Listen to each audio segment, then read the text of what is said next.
15-year-old girl accused of murdering 4 children will remain in custody for 14 days. A 15-year-old girl is being held by police in Kikuyu and will be arraigned to face murder charges on Monday. Incident where a Form 1 student allegedly murdered her 3 siblings and a cousin in the past 1 year. Hello guys, this is the crime story of the 15-year-old female teenage serial killer of Kenya who murdered 4 people, and all 4 of them were teenagers. 3 of them are her siblings and 1 is her cousin. This all happened in Kiambu County, Kiambu in Kenya. So guys, before getting to this crime story, I would just want you all to know something.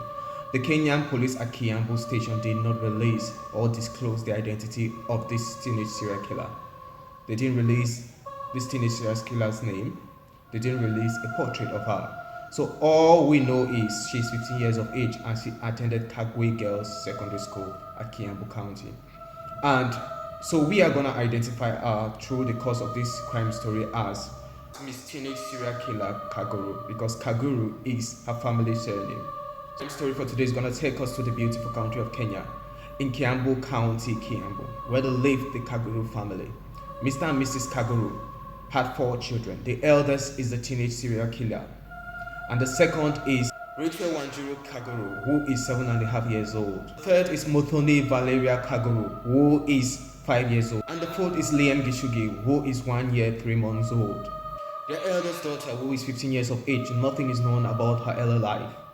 All we know is she is 15 years of age and she attended Kagwe Girls Secondary School, and she was in Form 1 in the school. Her father, Jofi Kaguru, described her as a well-behaved child who is so God-fearing and so obedient. He never gave any report if she had a mental illness or if she was disrespectful. During her school midterm holidays, she decided to go spend her holidays with her grandmother at Watika village at Kabete sub-county. While living with her grandmother during the holidays, she was given the task of being the babysitter of her 2-month-old cousin, whose name is Martin Kiogora. According to the crime report, she never complained of being the babysitter of this 20-month-old cousin. She wasn't sad, she wasn't upset, she accepted it and she was happy to take care of the 20-month-old cousin. It was on the fateful day of the 16th of August 2022 when Martin Kiogora, the 20-month-old cousin, whom she was babysitting, got missing. The mother of little Martin Kiogora returned home to give her 20-month-old son lunch, but she couldn't find the 20-month-old son.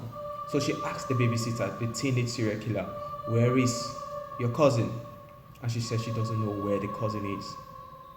So they all started looking together. Where is little Martin Kiogora? And they looked throughout the compound, they couldn't find Martin Kiogora. And his grandmother, Eunice Wanjiru, decided that they should start looking throughout the neighborhood. But they tried, and they couldn't find Martin Kiogora. Then Martin Kiogora's mother called his father that Martin is nowhere to be found. And his father returned home, and they all searched Martin together throughout the neighborhood, and within the compound they couldn't find 20-month-old Martin Kiogora. So his father decided to open the well to take a bath so that he can go to the police to report the matter at the police of his missing son. But when he opened the well, he found Martin dead in the well, soaked and drowned in water. It was a mysterious death and they were all in shock. How come this 20-month-old child was able to climb up the well and jump inside the well, then shot himself in the well while he is drowning? So it was something which was so hard for them to comprehend. The question which arises out of that is, how did he get inside the well? Then while drowning, he was able to shut the lid of the well while dying inside the well by drowning. It was unexplainable. His death was so mysterious. They were in shock. How did Martin Kiogora climb up to the well and open the lid of the well, then jump inside and drowned himself? Then he was able, while drowning, to close the lid of the well back and remained inside. So it was something so shocking. His death was a mysterious one. But his father never suspected the babysitter teenage serial killer, Kaguru. On the 18th of August 2022, her holidays at her grandmother's place came to an end. So she decided to return home to her parents at Watika town in Kiambu sub-county. And 2 days later, she went back to school at Kagwe Girls Secondary School. She called her father and told her father that she was the one behind her little cousin's death. Then her father and her mother decided to come to school, and when they came to school, she still confessed how she murdered 20-month-old Martin Kilgore by drowning him in the well, then shutting the lid of the well, which solves everything, that Martin Kilgore didn't just jump inside of the well and drown. While he was drowning, then shot himself. Someone must have put him there. So her father decided to call her uncle and tell her uncle this is what is going on. The principal of the school decided to tell Mr. Geoffrey Kaguru, her father, that he should take her home.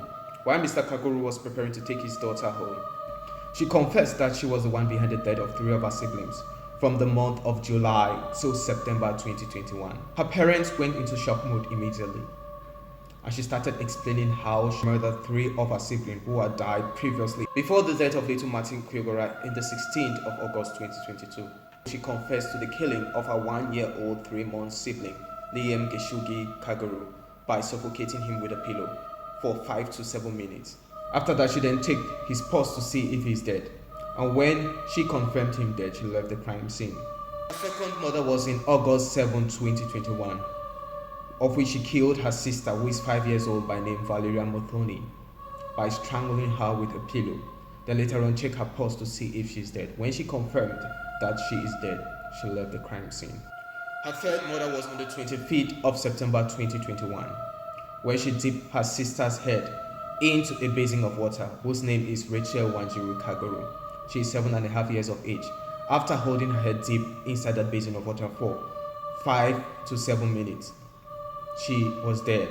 Then she poured hot water on her face and left the crime scene. And she was asked how was she feeling when she was killing them. She said when she was killing her siblings, an uncommon strength came upon her. And when she's done of killing her siblings, she felt so happy of doing it. So her father abandoned her at school and went straight directly to Kiambu police station and reported the matter to the Kiambu police, saying that her first daughter had murdered 3 of her siblings and 1 of his little nephew. The Kiambu police decided to arrest her and detain her for 10 days for further investigations.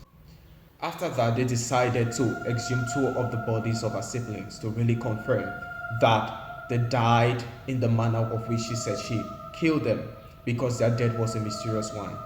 The death of 3 of her siblings has caused division in the family because her grandmother, Eunice Wanjiru, was the one who was being accused of killing her grandchildren through witchcraft. So guys, let's get into this, my analogy, I think the parents of these children should be imprisoned because of their negligence and ignorance. Because you can't have 3 of your children dying in the house while you left them with their elders, and you are just quiet. You couldn't even report the matter to the police. Because when the first death happened, Liam Geshugi, they would have just reported the matter to the police, and the Kiambu police would have carried out an investigation.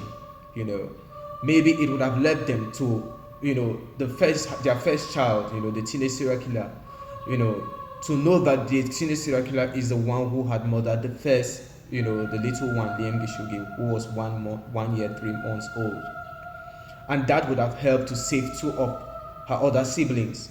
But the parents kept quiet, up to the extent 3 of their children died. And instead they were accusing their grandmother of killing them, using witchcraft to kill them. So it is so sickening. So for me, the parents of these 3 siblings, who are dead, should be put in prison. Then 2, I want to address the case of the fact that they kept on saying that it's mental illness. There is no mental illness in this. This little child, this 15-year-old teenage serial killer, is being bewitched, or she's possessed with a demon. As Africans, we know that in the Western world, they will say it's mental illness. But her father said during his confession, when he was asked questions by Citizen TV, he said that the little girl, the 15-year-old teenage serial killer, is a well-behaved young girl. She's God-fearing, and she had no signs of mental illness or mental instability or insanity in any way. So that already confirmed it from her father, that she is a stable girl. So for me, I think it's a demonic spirit who has possessed this little girl, killing her siblings. It's not normal. And And if she's found guilty, I believe she should face the death penalty, because she's 15 years of age. She knows right from wrong. She is not, she is not a 5-year-old or a 7 years old, not even a 9 years old. She's 15 years of age. She knows right from wrong. And for me, she should get the death penalty. Guys, what do you think of her punishment? She should be given should she be given life imprisonment or the death penalty? I'd like to get your thoughts of what you think at the comment section. So guys, I'd like to get your thoughts on my views about her parents being put behind bars, and the fact that this is not a case of mental illness. This is a case of demonic possession. So I also think there should be divine intervention, but the state or the law or the constitution does not recognize divine intervention in such things. And in such cases, the state does not recognize, witchcraft or being demonic possessed. Although in some countries, the state recognizes witchcraft practices, but I don't know about Kenya.